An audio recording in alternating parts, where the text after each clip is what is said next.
Members? Members? Members? Hit that damn gavel. It's on. Hey, you gotta hit the gavel. That'll work? You got a speech up here for me? Sure. Thank you, sir. Happy in this. Members, if you would, take your seats.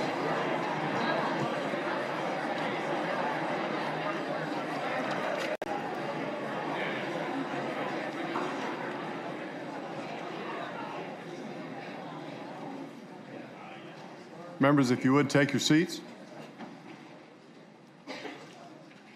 Sergeant Kelly, you're recognized. Mr. President, the Governor of Florida. Let the Governor be received.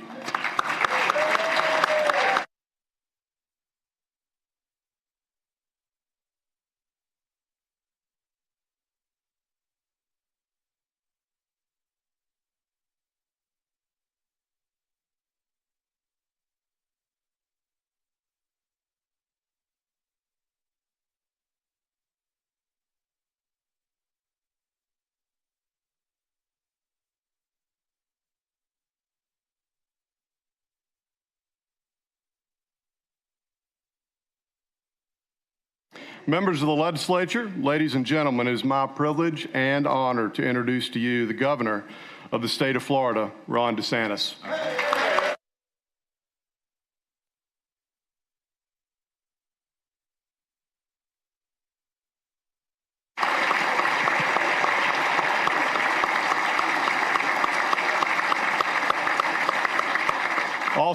Also joining us in the East Gallery is the Governor's wife, First Lady Casey DeSantis.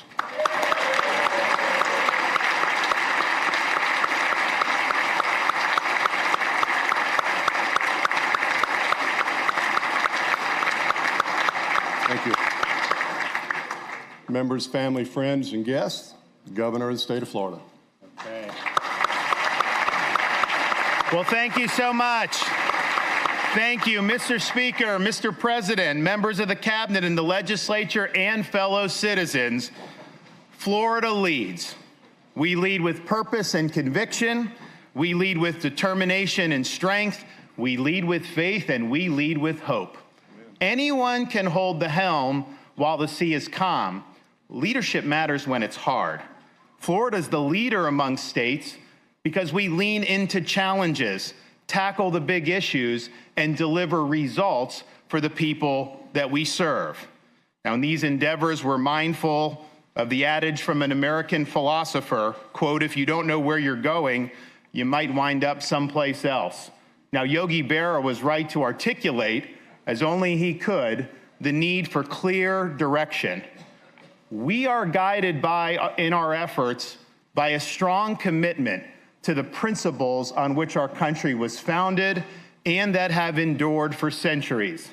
That our rights come from God, not from government. That constitutional limitations on government's power are essential to preserve liberty. That ours is a government of laws, not a government of men. And that government derives its power from the consent of we the people. The sturdy foundation of American principles is the guide that the free state of Florida must never abandon. We have stood in the breach and protected our people from noxious ideologies and trendy but empty social fads. We chose freedom over fear. We chose education over indoctrination. We have chosen law and order over rioting and disorder. We are proud of our state's accomplishments while we recognize the work that lies ahead. Our rudder is set.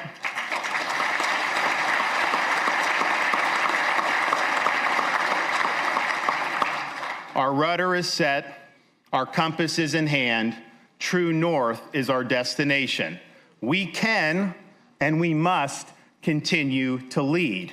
Now, we are convening for the regular legislative session, having already enacted groundbreaking legislation to fulfill the historic mandate of delivering on President Donald Trump's mandate to end the illegal immigration crisis once and for all.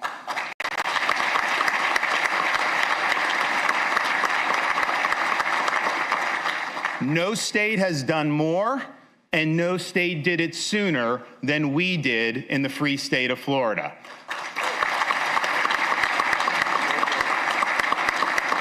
Thanks to recent legislation, it's now a crime to enter Florida illegally. The days of catch and release are over, and all state and local law enforcement agencies have a duty to assist in interior immigration enforcement efforts. The voters have spoken, and Florida has responded. We will be part of the solution, not part of the problem.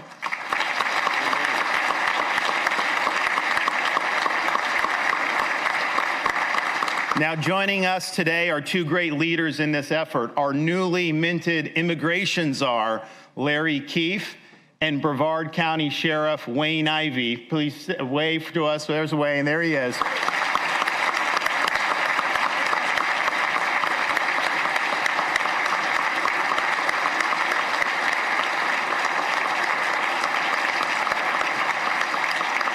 With leaders like Larry and Wayne, Florida will get the job done. We are not a sanctuary state. We are a rule of law state.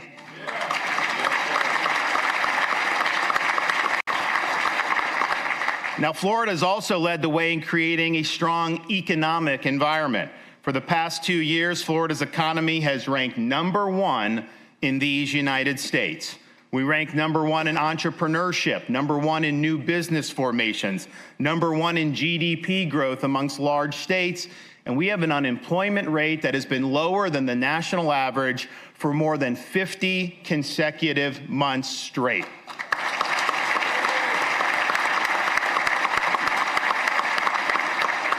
We represented the refuge for freedom and sanity during the coronavirus pandemic, not just for other states and throughout our country, but even for people throughout the world. People moved here, businesses flocked to our state, and investment to Florida surged. We continue to set tourism records. 2024 saw more than 142 million visitors come to the state of Florida. This includes 3.3 million visitors from Canada. That's not much of a boycott in my book. Maybe they wanted to get a glimpse of what a Stanley Cup winning hockey team actually looks like.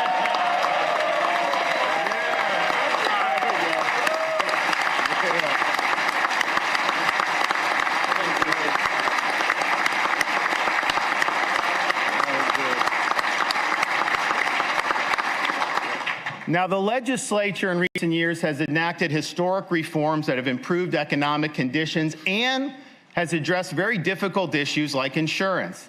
Because of these reforms, automobile insurance rates are scheduled to come down this year, between 6 and 10.5% average reductions amongst the 3 largest companies, even as rates continue to skyrocket nationwide.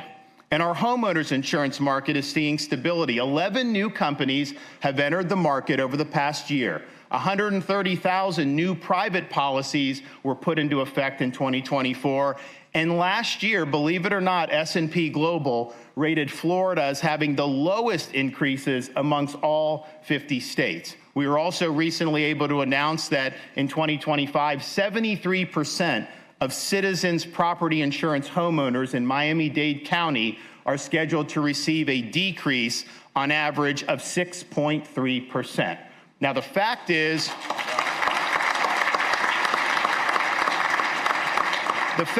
this: the Florida legislature has devoted more time and effort to address insurance reforms over the past few years than at any other time in the history of the state of Florida.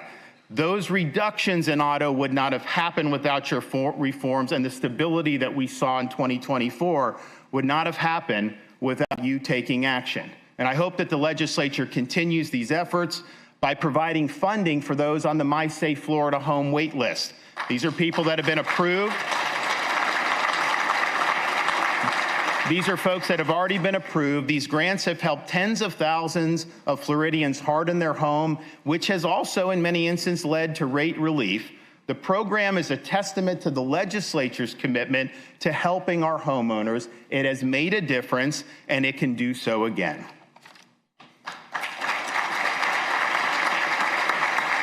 Now, our economy is strong in part because our spending and budget policies are sensible. We are actually spending less money in the current fiscal year than we did in the previous fiscal year. Where else in this country have they actually reduced spending? We have the lowest number of state government workers per capita amongst all 50 states. Over the past 6 years, we have more than tripled our state's rainy day fund. We just recently celebrated our 180th birthday as a state, and I'm happy to say just since 2019, if you take all the debt that's been accumulated over that period of time, we've paid off 41% of it in the last 6 years.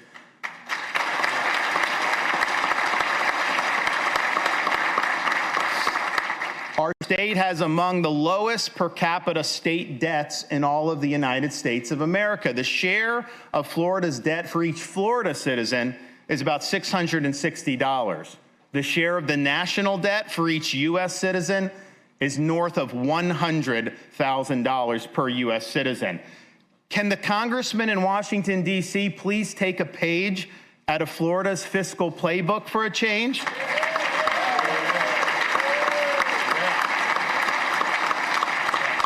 Now, Florida is a free state in part because we are a low-tax state.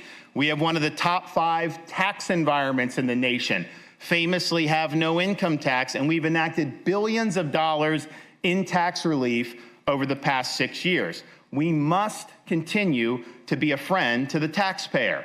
Now, in addition to our traditional tax holidays, I'm proposing we add holidays for marine fuel to help our boaters and anglers enjoy Florida's waters, as well as a Second Amendment summer for the purchases of firearms, ammo, and accoutrements. I know a lot of people in the state will appreciate that. Florida remains the only state in America to tax business rent. And while we've reduced the rate of the tax, it is time to eliminate it altogether.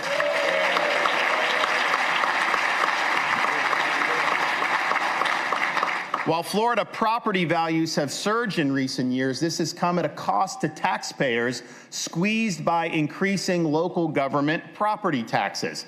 These escalating assessments have created a gusher of revenue for local governments, and in many throughout Florida have seen their budgets increase far beyond the growth in their populations. Taxpayers need relief. You buy a home, you pay off the mortgage, and yet you still have to write a check to the government every year just for the privilege of living on your own private property. Is the property yours, or are you just renting it from the government? And I know members of the legislature are studying the issue in anticipation of formulating a proposal to place on the 2026 ballot so that we can provide constitutional protections for Florida homeowners. Please know you have my support in this endeavor. Oh, and one other thing. Don't let anyone tell you we're going to seek to raise state taxes, because this body will not pass tax increases and this governor will not sign any tax increases.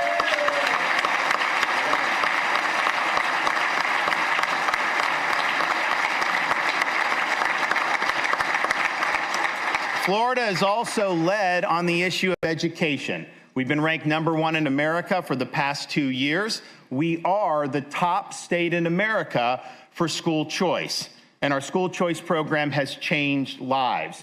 Joining us today is Harley McCullough, whose son Thorne is a recipient of Florida's Family Empowerment Scholarship for Unique Abilities. Where are you at? There you go, wave. All right. Yes.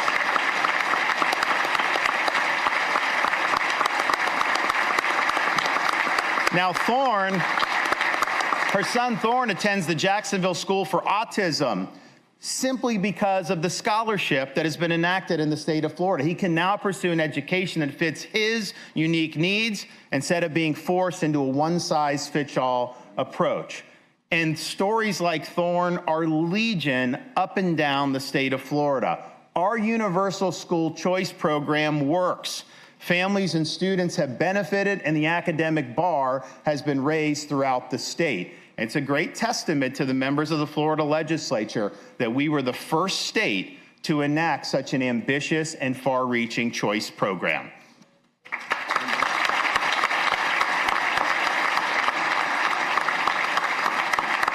We also recognize the importance of recruiting and retaining great teachers. We have enacted a Teachers' Bill of Rights. We've provided protection against coerced union dues, and we have invested a record $4.6 billion towards raising teacher salaries. I'm pleased to be joined by Hernando County teacher Jamie Suarez. Stand up and wave to the crowd.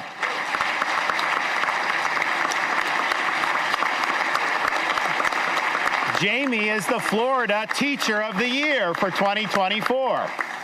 And as Teacher of the Year, she earned it by being a high-impact teacher. She's the grade team leader and mentor, and she serves as the district's textbook selection on the district's textbook selection committee. So I want to thank Jamie for making a difference, and I want to thank so many of our teachers who have made a difference in the lives of their students. And because of that, I'm again recommending an increase in money that's dedicated to increasing teacher salaries, as well as a continuation of the civics bonus program that gives a $3,000 bonus to all teachers that complete our Civic Seal of Excellence training course.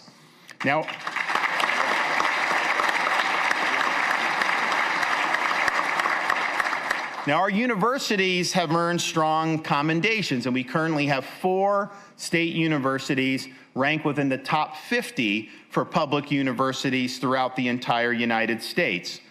Universities must be dedicated to the pursuit of truth, the promotion of academic rigor and integrity, and the preparation of students to be citizens of this republic.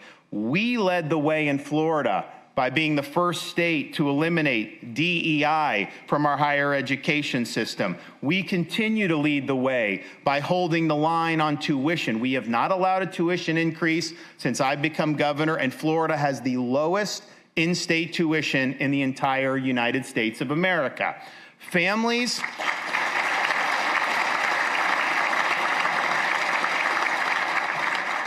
deserve state universities that provide education, not indoctrination, and that education must be attainable for students regardless of their family's financial status. And I'm happy to report that in both of these regards, we are delivering for the people of Florida. Florida is also led on some of the most intractable issues, ranging from substance abuse to child welfare. Hope Florida was designed by our First Lady, Casey DeSantis, to transform the way government agencies provided services to our fellow citizens in need. Rather than perpetuate dependence on a great society-style bureaucracy, Hope Florida seeks to use government to connect individuals and families to more than 5,600 faith-based, community, and private sector partners. Ginger Falk is with us here, and she illustrates Hope Florida's impact. Stand up and wave and say hello.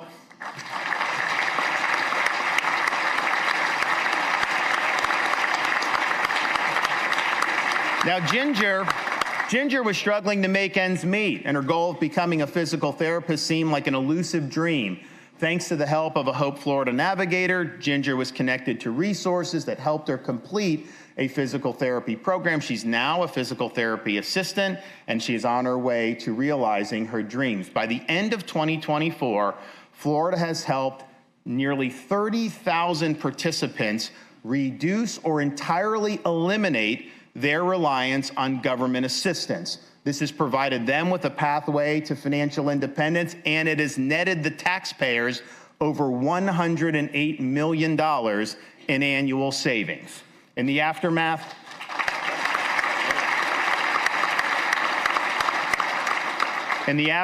of Hurricanes Debbie, Helene, and Milton, Activate Hope, the emergency relief arm of Hope Florida, helped over 57,000 Floridians with essential supplies and provided more than 33,000 with referrals to overcome disaster-related hardships. The Hope Florida model is now being replicated by other states around the country.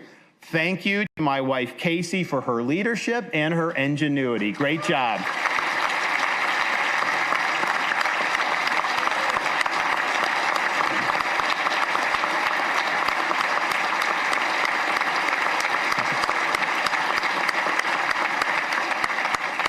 We are fortunate to live in a naturally beautiful state. We promised 6 years ago to leave Florida to God better than we found it, and we're doing just that. The Florida Wildlife Corridor, established in 2021, now spans 18 million acres, with 10 million acres already protected. Last year, we directed the Florida Department of Transportation to enhance connectivity within the corridor. Since 2019, we've approved over $129 million for 38 crossings, ensuring safer passage for species like the famed Florida panther. We've also shattered records for state support, for Everglades restoration, for water quality improvements, and for beach renourishment.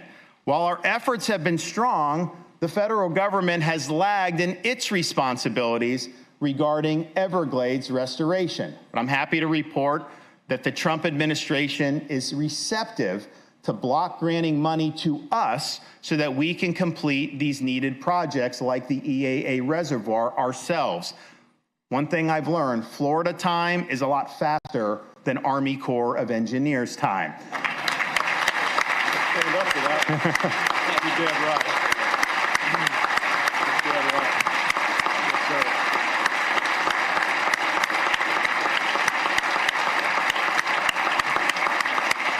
Yes, sir. Everglades restoration is the largest environmental restoration project in the entire country and one of the largest in the entire world.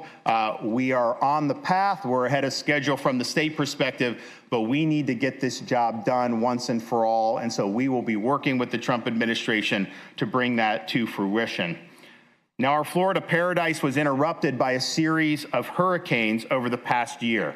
These storms brought major destruction, but also witnessed a strong emergency response across both the state and local governments. Utility linemen were pre-staged and millions of customers who lost power were restored in record time. Massive amounts of debris were removed, including round-the-clock emergency effort to marshal state assets to remove Hurricane Helene debris in advance of Hurricane Milton. We even had to break open a couple padlocks to be able to get that done. The search and rescue effort was momentous. This includes the rescue of a dog that had been cruelly abandoned on the side of I-75 in advance of Hurricane Milton. Florida Highway Patrol Trooper Orlando Morales rescued the dog as water was rising to the dog's neck. The dog has been renamed Trooper and is now in a safe and loving home. Trooper Morales, stand up because we would like to thank you for rescuing that great dog.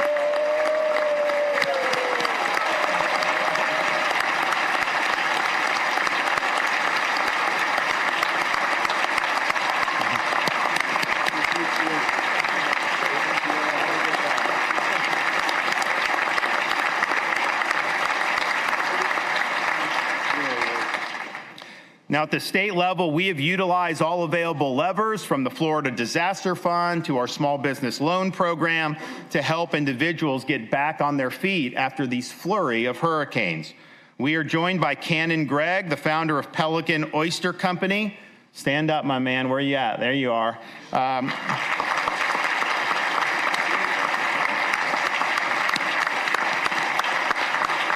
Now, his farm was devastated by Hurricane Michael back in 2018. Of course, he rebuilt and then got hit by Hurricanes Helene and Milton. He will be a recipient of grant funds to support rebuilding efforts and to get his business back to normal. The recovery efforts after major hurricanes persist long after the cameras leave. I know more needs to be done, and you can count on me to be supportive of future legislative efforts to help with these important recoveries. Now, we know we have some important issues to address. We saw the petition fraud that took place with the amendments 3 and 4, but particularly Amendment 4. We saw how that constitutional amendment process was perverted. We need to clean up the petition fraud, and we need to clean up this out-of-control amendment process, and you in the legislature have the opportunity to do just that and protect Florida's Constitution once and for all.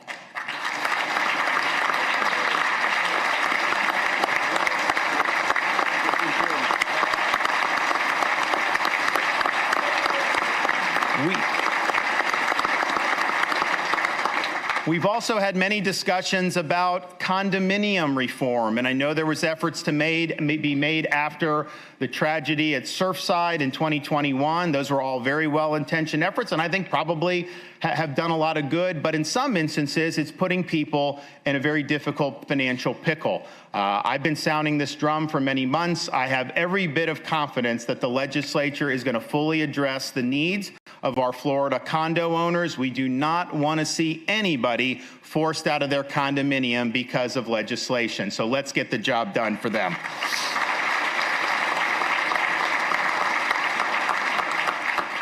Now, the free state of Florida has not exactly led the way on protecting Second Amendment rights. We have some of the more weak laws on the country compared to our other states who consider themselves conservative. I would ask you to protect people's Second Amendment rights. Look back in instances where legislation may have been passed in recent years, such as shifting the burden on red flag laws, such as taking away the rights of young adults to be able to purchase firearms, such as limiting somebody's ability to both keep and to bear arms, as our Constitution does. We need to be a strong Second Amendment state. I know many of you agree with it, and so let's get some positive reform done for the people of this state of Florida.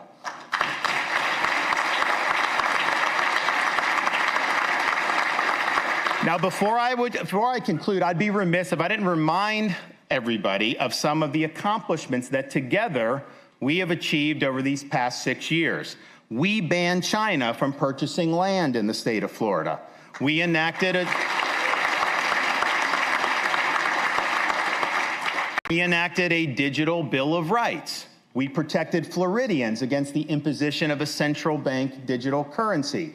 We instituted the death penalty for pedophiles.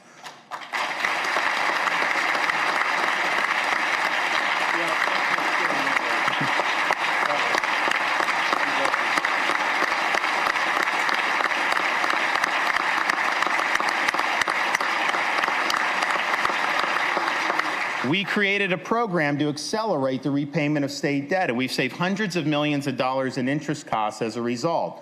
We enacted protections for the sanctity of human life. We codified parental rights in education. We codified parental rights in education and eliminated gender ideology from our schools. We created a law enforcement bonus and scholarship program to recruit and retain great police officers throughout our state.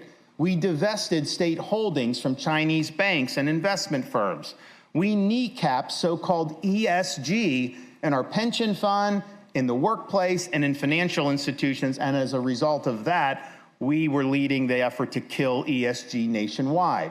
We brought transparency and accountability to pharmaceutical companies to lower drug costs. We initiated the Moving Florida Forward program to accelerate over 20 infrastructure and congestion relief projects across the state. We provided billions of dollars in tax relief, including the permanent elimination of sales tax on all essential baby items. Now, I could go on, but in the interest of time, let's just say that working together, we have amassed a record that is without peer anywhere else in the entire country. And to our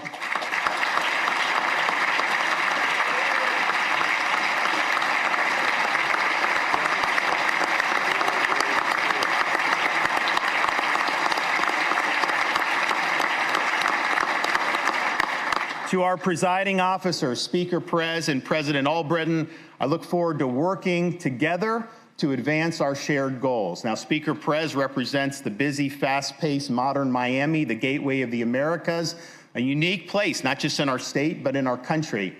President Albritton represents the Florida heartland, sometimes overlooked, not by me, but by some, but that has served as the backbone of our state for generations. While coming from different backgrounds, these leaders have a strong desire to make Florida a better place. I congratulate them on earning the opportunity to lead their respective chambers, and I look forward to the days ahead.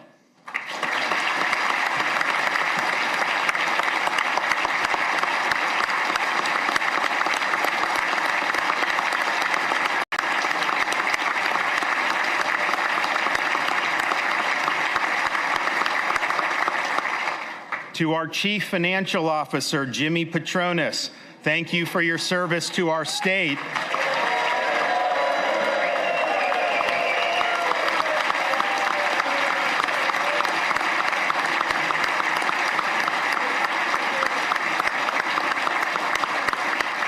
Thank you for your service to our state as you prepare to get called up to the big leagues to serve in the U.S. Congress. My advice is to stay true to the Northwest Florida values that you've lived your life by and don't catch Potomac fever. Oh, and if you can teach them up in Congress to handle the budget like we do down there, then you'll be doing this country a very valuable service.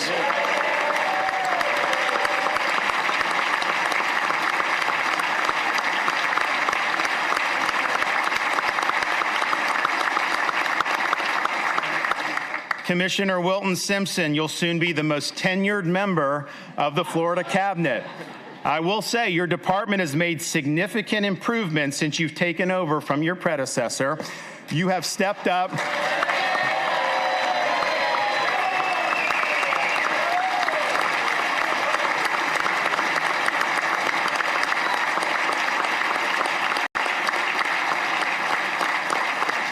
You have stepped up as part of our state's new immigration board to assist in the state's effort to combat illegal immigration. Your department has already done great work, and I thank you for doing that. We have a new Attorney General, James Uthmeyer, who is...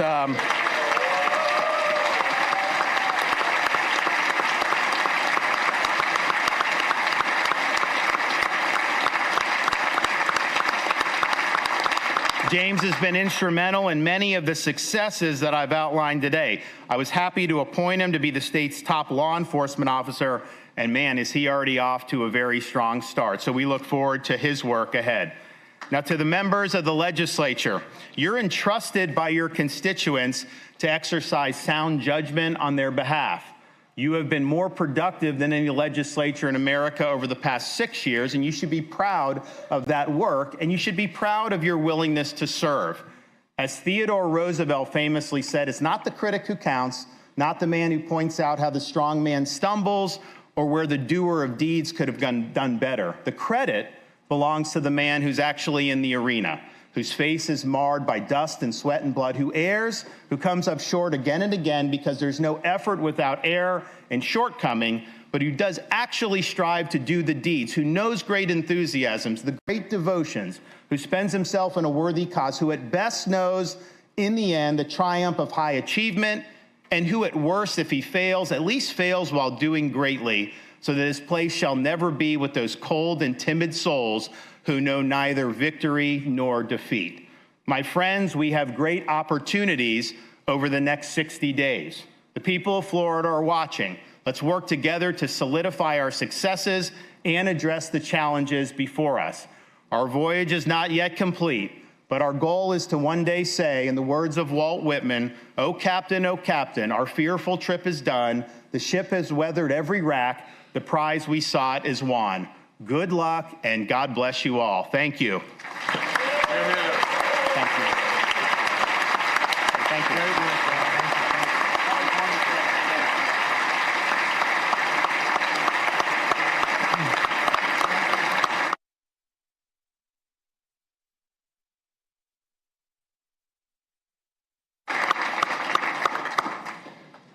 The escort committee will please come forward to the rostrum and escort the governor from the chamber.